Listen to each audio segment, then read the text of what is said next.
Olá, meu nome é Victor Hugo, eu sou estudante de graduação no terceiro semestre da Faculdade de Administração da URGS. Seja bem-vindo a mais um vídeo de perguntas e respostas aqui no canal. Vídeos esses que eu estou fazendo para ajudar o pessoal que quer entrar na faculdade, que já passou no vestibular, que está estudando para o vestibular e etc. Caso você se interesse por esse tipo de conteúdo, se inscreve aqui no canal, veja os outros vídeos que estão aparecendo aqui. E vamos para respostas. No vídeo de hoje eu vou falar sobre duas perguntas que fizeram essa semana, que vocês provavelmente já sabem porque está no título do vídeo. A primeira pergunta é da Vitória Queiroz, que eu já respondi pergunta no vídeo passado. Oi, tudo bem? Tenho uma sugestão. Eu gostaria muito de saber como é a biblioteca da URGS e quais são os horários que ela fica aberta. No caso, eu tenho uma curiosidade social da biblioteca da Faculdade de Direito, porque eu passei pra lá. Depois ela fala sobre ter um youtuber na URGS. Eu não gosto de ser chamado de youtuber, mas fazer o que, né? Eu tô abraçando a causa aí. Então vamos lá, as faculdades da URGS, elas não têm um horário fixo pra abrir. Cada uma funciona num horário diferente. Então depende muito de cada um dos prédios e da organização interna dos prédios e das faculdades. O que eu sei é que a faculdade de administração, por exemplo, abre 9 horas a biblioteca e fecha às 17, se eu não me engano. Salvo o horário de verão que estamos passando agora, que aí abre das 8h30 até a 1h30, se eu não me engano. Mas falando sobre um geral, assim, das bibliotecas, as bibliotecas da URGS são maravilhosas, eu amo! Claro que eu tô falando isso pensando que eu amo livros, como vocês podem ver, tem tipo um monte de livros na minha estante. Aqui tá aparecendo só os livros de literatura infanto-juvenil, mas tem mais coisa aqui pra baixo. Eu acho que aqui dá pra ver, ó, tem bibliografia, tem Segunda Guerra Mundial, tem de tudo aqui nessa estante. Então, pra mim é um lugar maravilhoso. Eu conheço algumas bibliotecas da URGS, conheço da Escola de Administração, da nova Faculdade de Engenharia, da Economia, da Arquitetura, a Reitoria e da Faculdade de Educação. Eu não conheço da Faculdade de Direito, então eu não vou conseguir falar especificamente da biblioteca do Direito, mas no geral as bibliotecas são incríveis, assim. Tem umas um pouco menores, umas um pouco maiores. A biblioteca da Engenharia pra mim é uma das mais legais, assim, disparado, porque em geral as bibliotecas da URGS tu tem que guardar a tua mochila antes de entrar, né, pra, enfim, não ter qualquer tipo de roubo ou sair de lá com alguma coisa e não devolver. Mas a biblioteca da Engenharia, tu pode entrar com a tua mochila e sair com ela, e se tu pegou alguma coisa escondida da biblioteca, vai soar um alarme e todo mundo vai saber. Não tem como sair escondido com um livro de lá. E é muito legal, não faço a mínima ideia de como é que eles fazem isso, porque não tem qualquer tipo de coisa presa nos livros. Tem só esse adesivo aqui, deixa eu ver se eu consigo mostrar. Tem esse adesivo aqui, que é do patrimônio da URGS. Foca de novo, foca em mim. Ok, focou.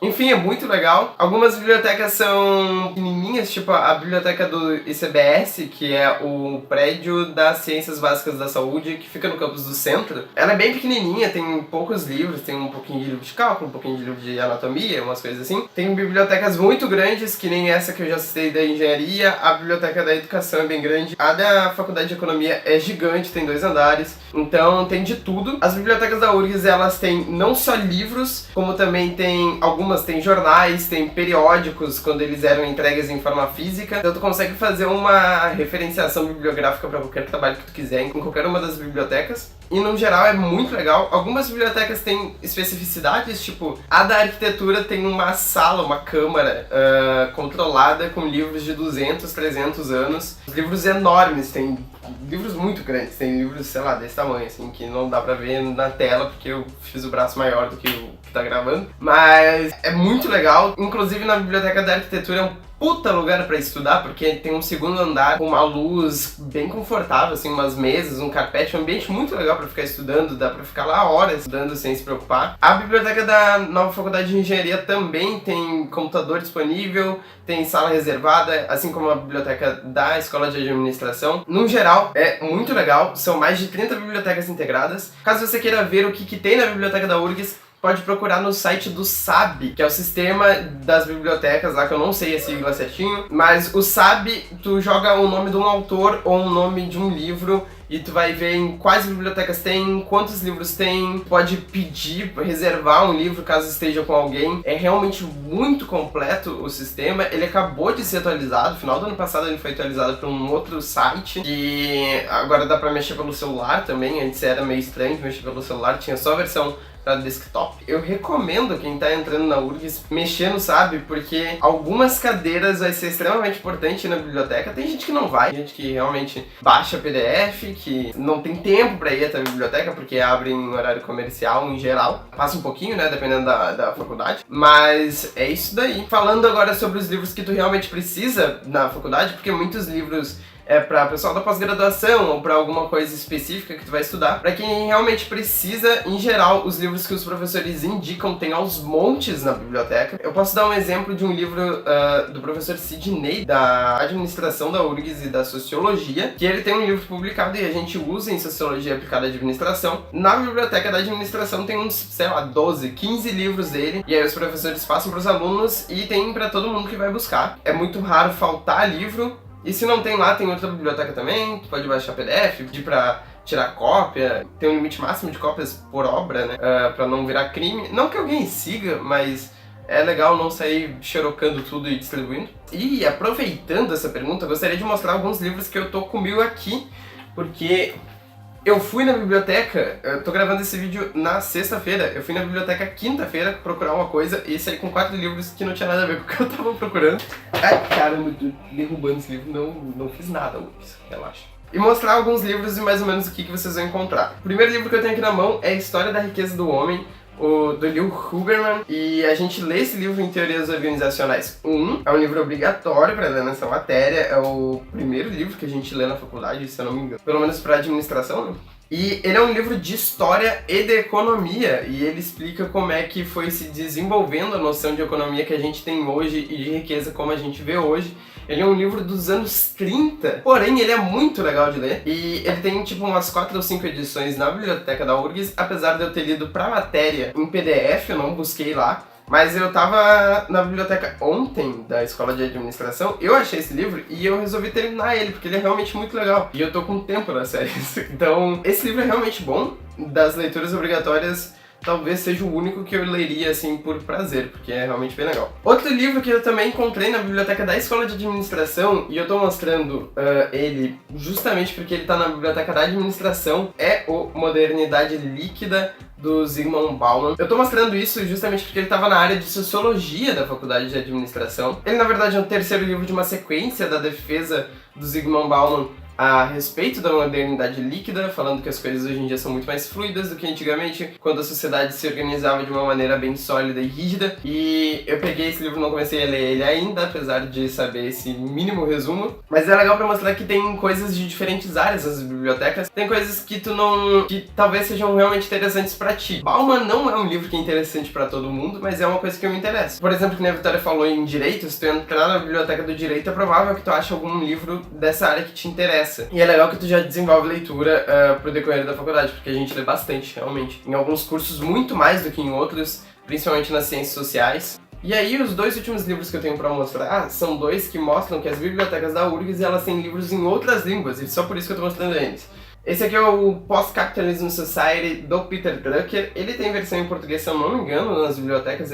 Provavelmente tem, porque é um livro bem conhecido, de um autor conhecido. Mas ele tem versão em inglês, ele tá todo em inglês. E você consegue ler ele no texto original, o que é muito importante caso tu queira estudar um autor específico. Isso não é pro público em geral, porque geralmente na graduação, quem tá fazendo para atuar no mercado de trabalho não vai estudar um texto, um autor específico, muito provavelmente, né? Algumas pessoas se interessam. Mas, caso você esteja interessado em fazer isso, seja para atuar na área acadêmica ou para tentar colocar em prática um trabalho de algum autor conhecido em alguma área, o que pode acontecer muito nas ciências sociais aplicadas e o que pode acontecer muito nas ciências da saúde biológicas, tem as obras no texto original, o que é ótimo.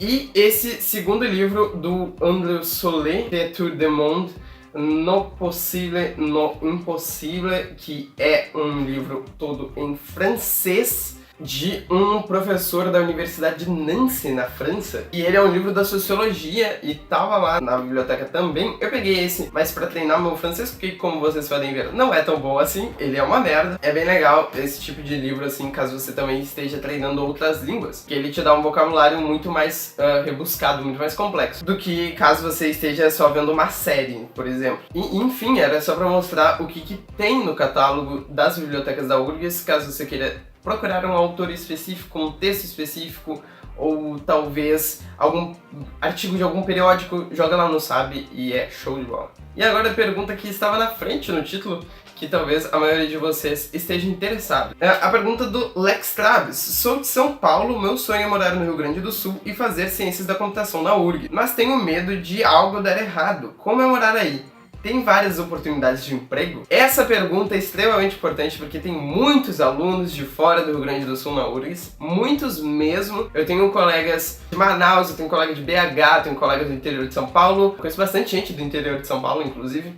Alguns cursos da URGS, eles só tem na URGS no Brasil inteiro, tipo História da Arte, é um curso que só tem na URGS. Então vem bastante gente de fora, de outros estados, bastante gente do interior, e vamos falar sobre como é que é morar em Porto Alegre e o que você pode esperar. Porto Alegre é uma cidade que ela tem muita oportunidade de emprego, se comparado com algumas outras capitais do Brasil, não se comparado com São Paulo. Então eu vou comparar Porto Alegre com algumas referências de cidades que eu conheço, para tentar mostrar para vocês mais ou menos qual que é o cenário. Vou comparar com São Paulo, com Florianópolis e com a Serra Gaúcha. Eu não conheço muitas cidades do interior, mas com certeza vai ser uma vida totalmente diferente da que você encontra numa cidade com 20 mil habitantes. E é isso daí. Porto Alegre é uma cidade com 1.600.000 habitantes, com índice de criminalidade altíssimo. Então, se você está acostumado a morar numa cidade que nem as cidades da Serra Gaúcha, em especial Gramado, sei lá, Veranópolis, Bento Gonçalves, que são cidades mais calmas, talvez você sinta isso. Se você está acostumado com uma cidade tipo Caxias do Sul, talvez sinta bem menos, mas se você anda no centro de Porto Alegre durante a noite, vai acontecer se você estudar no campus do centro da URGS, vai ver uma realidade bem diferente, porque tem pessoas morando na rua, tem criminalidade alta, tem... Às vezes tu tá andando e sente um odor maravilhoso de urina e outros cheiros horrendos da cidade de Porto Alegre. É uma realidade bem diferente. Porto Alegre é uma cidade muito mais movimentada do que Florianópolis, apesar das duas cidades serem capitais.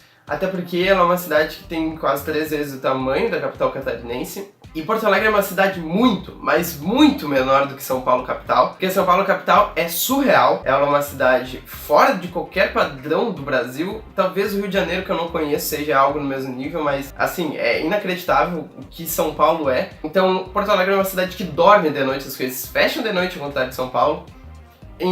Mas ainda assim tem mais coisas do que cidades como Florianópolis, onde tu aproveita muito mais a natureza do que propriamente a vida noturna dos barzinhos e etc, que tem bastante em Porto Alegre. O meu colega que veio de Manaus, ele falou que Porto Alegre é uma cidade que tem muito mais vagas de emprego do que a capital do Amazonas. Lá tem 2 milhões de habitantes e não tem emprego, muito difícil de conseguir, muita gente que tá na nossa faixa etária não consegue emprego. E em Porto Alegre, em especial, se tu tem bastante contatos e tu estuda na URGS, é um nome que tem muito peso no sul do Brasil, em todo o Brasil, mas em especial em Porto Alegre e na região metropolitana, é bem fácil de arranjar emprego. Talvez não seja um emprego com salário muito alto, e talvez não seja o emprego dos sonhos, mas tu vai conseguir emprego sim, pra ter pelo menos um salário de, sei lá, 700, 800 reais. A média dos valores de estágio para administração tá num valor entre 1.100 e 1.400 reais, mas em alguns lugares tu consegue um salário de 2.000 reais, mais bonificação, mais um monte de coisa, mas aí é mais difícil, assim, tu tem que ter contato, tu tem que trabalhar num banco provavelmente, ou numa agência que pague muito bem. Trabalhando na URGS, tu também vai trabalhar em algumas empresas que contratam muito nessa universidade, então tu vai ter vaga de emprego na Dell, vai ter vaga de emprego na Renner, vai ter vaga, enfim, vai ter vaga de emprego em algumas empresas que contratam bastante alunos da URGS, e isso não vai ser um problema. Só vai ser um problema se tu precisar de um estágio no primeiro semestre, porque no primeiro semestre tu não pode pegar estágio, porque precisa de um limite mínimo de créditos pra URGS te liberar. E aí, se tu precisa se sustentar no primeiro semestre da faculdade aqui sozinho, isso vai ser um pouco complicado. Claro que tu pode conseguir um emprego por CLT, mas em alguns cursos, como ciência da computação, tu vai acabar perdendo algumas cadeiras que são só de tarde ou só de manhã, e CLT tu vai ter que trabalhar no horário comercial inteiro. Mas se tu vem com algum dinheiro para poder se sustentar os primeiros 6 meses, tá tudo certo. Para se sustentar 6 meses, eu diria que teria que vir com no mínimo uns 10 mil reais. Claro que tem gente que tem um custo de vida muito alto, mas tem gente que tem um custo de vida muito baixo. Tu consegue aluguel no centro da cidade por 800 reais, um apartamento pequeno, e aí digamos que tu gaste mais 80 reais com água e luz, mais 40 reais com alimentação durante a semana no mês inteiro, porque o RU é 1,30, mas sei lá, R$100 de internet, caso você queira uma conexão muito boa e te soque em algum pacote de TV ou alguma coisa assim. Enfim, o custo de vida vai variar ali na faixa dos R$1.400, talvez menos, talvez mais. Se tu mora com alguém, isso vai mudar bastante. Eu conheço gente que paga R$1.800 só de aluguel, e eu conheço gente que paga R$600 de aluguel. Então depende muito do teu custo de vida, dos perrengues que tu tá disposto a passar, porque morar sozinho não vai ser fácil. E eu não moro sozinho ainda, justamente por essa dificuldade. Agora, para as outras áreas, talvez o mercado seja um pouco diferente. Tenham consciência vendo esse vídeo de que a minha visão do mercado de trabalho é uma visão bem privilegiada, porque eu conheço bastante gente no mercado de trabalho. Já tô dentro da universidade, eu tô no terceiro semestre, eu tenho um currículo bom com trabalho voluntário e essas coisas para pessoas da minha idade. Então, pra mim é relativamente fácil conseguir um emprego. Mas se tu tá vindo muito cru, tu não tem, sei lá, um técnico, não tem alguma experiência anterior, talvez seja um pouco mais difícil de conseguir emprego e tu passa por muito mais perrengue. A maioria das pessoas que moram aqui tem muito apoio dos pais, então é gente que tem bastante dinheiro pra conseguir pelo menos se sustentar sozinho, e não é barato se sustentar sozinho numa cidade assim, então é bom ter esse tipo de coisa em mente. Se tu vai vir morar de outro estado pra cá sozinho e sem apoio dos pais, tenha bastante dinheiro pra caso dê alguma merda e pra conseguir sustentar pelo menos o primeiro semestre, que não dá pra conseguir estágio, ou dá pra conseguir um emprego com CLT ou alguma bolsa na URGS que pague R$400. Eu expliquei um pouco melhor sobre conseguir trabalhar e estudar no último vídeo do canal, é só clicar ali no card que você vai ver esse vídeo. Caso você tenha gostado desse vídeo e chegou até aqui, muito obrigado. Veja os outros vídeos do canal que não falo só sobre a URGS, eu faço vídeo de qualquer coisa que dá na telha. Veja os meus vídeos em ensaio e veja o meu blog, curta a página do Facebook. Eu tô muito youtuber, me segue no Twitter. E muito obrigado por vir até aqui. Tchau!